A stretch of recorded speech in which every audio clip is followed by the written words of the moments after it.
பசுமை விவசாய நேயர்களுக்கு வணக்கம். அதாவது பார்த்தீங்கன்னா இன்றைக்கி வந்து ஒரு வித்தியாசமான ஒரு வீடியோங்க இது. அதாவது நம்ம வந்து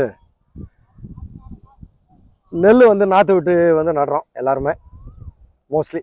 இப்போ வந்து என்ன சொல்கிறாங்கன்னா, இதில் புதுசாக வந்திருக்கக்கூடிய அந்த தொழில்நுட்பங்கள் வந்து நாள் கம்மியான நாற்றுக்களை வந்து கயிறு பிடிச்சி நடுங்க, இல்லை நீங்கள் வந்து நார்மலாக நடுறதும் நாற்றுகளினுடைய எண்ணிக்கையை வந்து குறைச்சி வச்சு நடுங்க அப்படின்னு வந்து அரசாங்கத்தில் இருந்து சொல்கிறவங்க விவசாயிகளுக்கு வந்து அதாவது விவசாயத்தில் கொஞ்சம் முன்னோடி விவசாயிகள் வந்து அவங்க எல்லாமே வந்து எப்படின்னா இந்த மாதிரி பண்ணிவிட்டு இப்போ வந்து இந்த மாதிரி பண்ணலாம் அப்படின்னு சொல்கிறாங்க. இல்லை, இதில் நம்ம ஒரு டிஃப்ரெண்ட்டான ஒரு விஷயம்னா நேரடி நெல் விதைப்பு. அதில் தான் இதை பண்ணியிருக்காங்க. இதில் வந்து பார்த்திங்கன்னா இந்த வரிசை பிடிச்சோ ஒன்றுமே இல்லை, நேரடி நெல் விதைப்பு. இந்த நேரடி நெல் விதைப்பு அந்த காலத்தில் ஏற்றம் இறைக்கும் காலத்தில் வந்து இதை தான் பண்ணிட்டு இருந்தாங்க.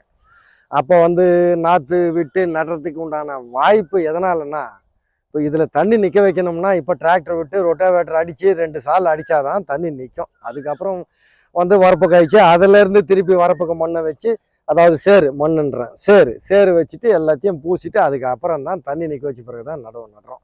அப்போ ஏத்தம் இறைக்கும் காலங்களில் உங்களால் வந்து நிற்க வைக்க முடியாது, அதாவது தண்ணி நிற்காது. அதுவும் ஒரு காரணம். அதனால் ரெண்டாவது வந்து எப்படின்னா அதிகப்படியான தண்ணீர் தேவைப்படும், அதுவும் ஒரு காரணம்.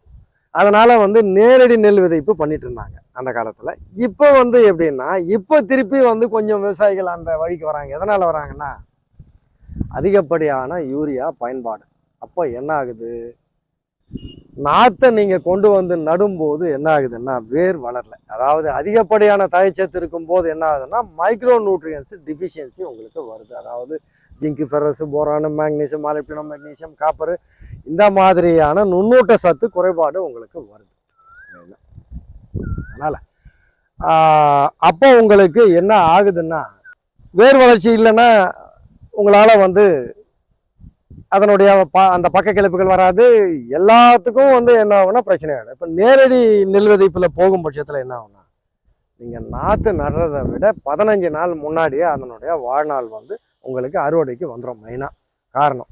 ரெண்டாவது, உங்களுக்கு இந்த வேர்கள் வந்து நல்லா அது இஷ்டத்துக்கும் வந்து போயிட்டு, இதுக்கு நீங்கள் தண்ணி ஜஸ்ட்டு நீங்கள் வந்து அந்த அந்த காய்ச்சலும் பாய்ச்சலமாக வந்து வாசனாவே போதும். கண்டிப்பாக ஒரு களை வந்து எடுத்து ஆகணும். அதாவது நோய் எதிர்ப்பு சக்தியும் வந்து இதில் அதிகமாகுது.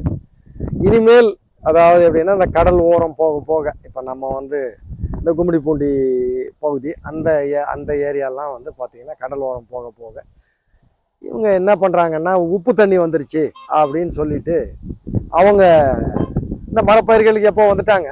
ஒரு சிலர் வந்து என்ன பண்ணுறாங்கன்னா இந்த மாதிரி வந்து நேரடி நெல் விதைப்பு வந்து பண்ணுறாங்க. இப்படி பண்ணும் பட்சத்தில் என்ன ஆகுதுன்னா, இப்போ நீங்கள் ஒரு ஏக்கருக்கு வந்து 30 கிலோ பை வந்து நாற்று விட்டு பறித்து அதை பறிக்கிறதுக்கு வந்து ஆட்கள், அதை நடவு பண்ணுறதுக்கு ஒரு ஆட்கள், இந்த மாதிரி போகும் பட்சத்தில் உங்களுக்கு ஒரு 12 கிலோ இருந்தாவே உங்களுக்கு சரியாக போயிடும். அதிகபட்சம் பார்த்தீங்கன்னா 15 கிலோ. நான் சொல்கிறது வந்து அதிகபட்சம். மினிமம் உங்களுக்கு 12 கிலோ இருந்தாவே சரியாக போயிடும். இப்போ இந்த மாதிரி இது வந்து முளைக்கும், அதாவது சன்ன ரகமாக இருந்தால் உங்களுக்கு வந்து 10 கிலோவே போதும். இல்லை குண்டு ரகம் ADT 37 இட்லி அரிசி அந்த மாதிரியா இருந்ததுன்னா உங்களுக்கு, ஏன்னா அதில் எப்படின்னா குவான்டிட்டி வந்து உங்களுக்கு குறையும், அதாவது எண்ணிக்கை குறையும். வெயிட் வந்துடும் ஆனால் எண்ணிக்கை குறையும்.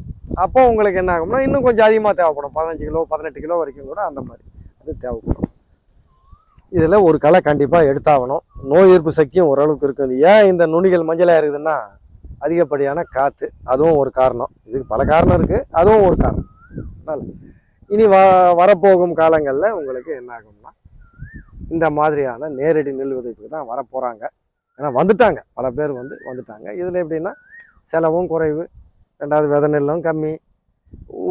மற்றவங்கள விட அந்த நாற்று நடுறவங்கள விட உங்களுக்கு வந்து இது வந்து எப்படின்னா நாற்று நட்ட வயலில் அந்த நாற்று நட்டவங்களை விட முன்னாடி வந்துடும் ஒரு 15 நாள் அறுவடைக்கு. அதனால் இயந்திர அறுவடைகளை நம்ம இப்போ வந்து போகும் பட்சத்தில், அதனால் இது எப்படின்னா பழங்காலத்தில் வந்து அவங்க எப்படின்னா அதிகப்படிய மோட்டரோ எந்த ஒரு இதுவும் இல்லை.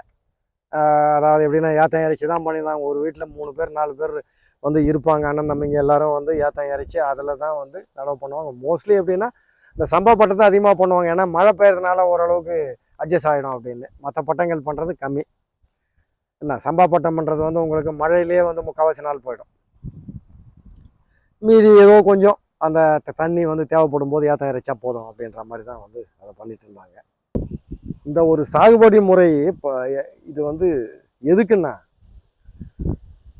அதாவது இப்போ இனிமேல் வந்து அந்த மாதிரியான மண்ணில் பிரச்சனை வந்துட்டு பிறகு உங்களுக்கு மண்ணில் பிரச்சனை எப்படி வருதுங்க, பாக்டீரியாக்கள் இருக்காது, அவ்வளோதான். பாக்டீரியாக்கள் செத்து போச்சுன்னா உங்களுக்கு அந்த சத்துக்களை கரைச்சி கொடுக்குற வேலை இருக்காது. இதுங்க வந்து எப்படின்னா உறிஞ்ச முடியாது. அதான் விஷயம். அதனால் அந்த மாதிரி எங்களால் முடியல, சரியாக வரல, ஒரு மாதிரி சோயிலாக போயிடுது, ஒரு இடத்துல பயிர் நல்லா இருக்குது, ஒரு இடத்துல வரல அப்படின்னா இந்த மாதிரி வந்து இந்த நேரடி நெல் விதைப்பை நீங்கள் முயற்சி பண்ணி பார்க்கலாம். ஒரு போகம் முயற்சி பண்ணி பாருங்கள், கண்டிப்பாக உங்களுக்கு அது வந்து நல்லா வரும். அதுக்கு அடுத்தபடியாக ட்ரம் சீடரு அதுலேயும் போடலாம். ட்ரம் சீடர் கூட ஒரு ஆள் வச்சு இழுக்கணும். இது நீங்களே வந்து வச்சுட்டு போயிடலாம். அதாவது எப்படின்னா ஊற வச்சு முன்னாள் ஈவினிங்கு ஊற வச்சு அடுத்த நாள் காலையில் எடுத்து வந்து அதை வச்சுட்டு ஒரு 11-12 மணிக்கு வந்து நீங்கள் தூவி விட்டுருலாம். நம்ம எப்படி நாற்று விடுறோமோ அதே மாதிரி லேசாக முளைப்பு தட்டி இருக்கும், அப்போ வந்து நீங்கள் தூவி விட்டுருலாம். அதுதாங்க இது வந்து உங்களுக்கு ஓரளவுக்கு அந்த பிரச்சனைகள் இல்லாமல் இருக்கும், அதனுடைய வளர்ச்சி வந்து நல்லாயிருக்கும். ஆனால் இப்போ வந்து இது ஒரு ஈஸியஸ்ட்டு வழி. ரெண்டாவது இதுக்கு வந்து எப்படின்னா சாதாரணமாக உங்களுக்கு அந்த இயற்கை பூச்சி விரட்டிகளை நீங்கள் ஸ்ப்ரே பண்ணிங்கனாவே அருமையாக உங்களுக்கு வந்துடும். கற்பூர கரைசல் கொடுத்தீங்கன்னாவே அருமையாக வந்துடும். இந்த மாதிரி பண்ணும்போது எப்படின்னா நல்ல வேர் வளர்ச்சி நல்லா அருமையாக இருக்கும். வேம் கொடுக்கலாம். அந்த கதிர்களுடைய நீளம் வந்து நல்லா வருங்க. அதான் இதில் ஒரு ஏன்னா இது வந்து எப்படின்னா அந்த ஒரு மாதிரி நேராக இருக்காது. எங்கெங்கெல்லாம் விதைகள் விழுந்திருக்கு அங்கெல்லாம் முளைச்சிட்டு இருக்கும். அதுதான் நல்ல இலைகளினுடைய அகலம் எல்லாமே நல்லா வரும். நீங்கள் வந்து கொஞ்சமான சத்துக்களை கொடுக்கும் பட்சத்துலேயே உங்களுக்கு நல்ல ஒரு வளர்ச்சியை நீங்கள் பார்க்கலாம். இது வந்து ஜஸ்ட் வந்து ஒரு இன்ஃபர்மேஷனுக்காக இதை வந்து சொல்லியிருக்கிறோம். ஏதோ எனக்கு தெரிஞ்ச சில விஷயங்களை சொல்லியிருக்கிறேன். அதாவது ஒரு விவசாயம் என்ற முறையில் அது உங்களுக்கு பயனுள்ளதாக இருக்கும்னு நினைக்கிறேன். நன்றி.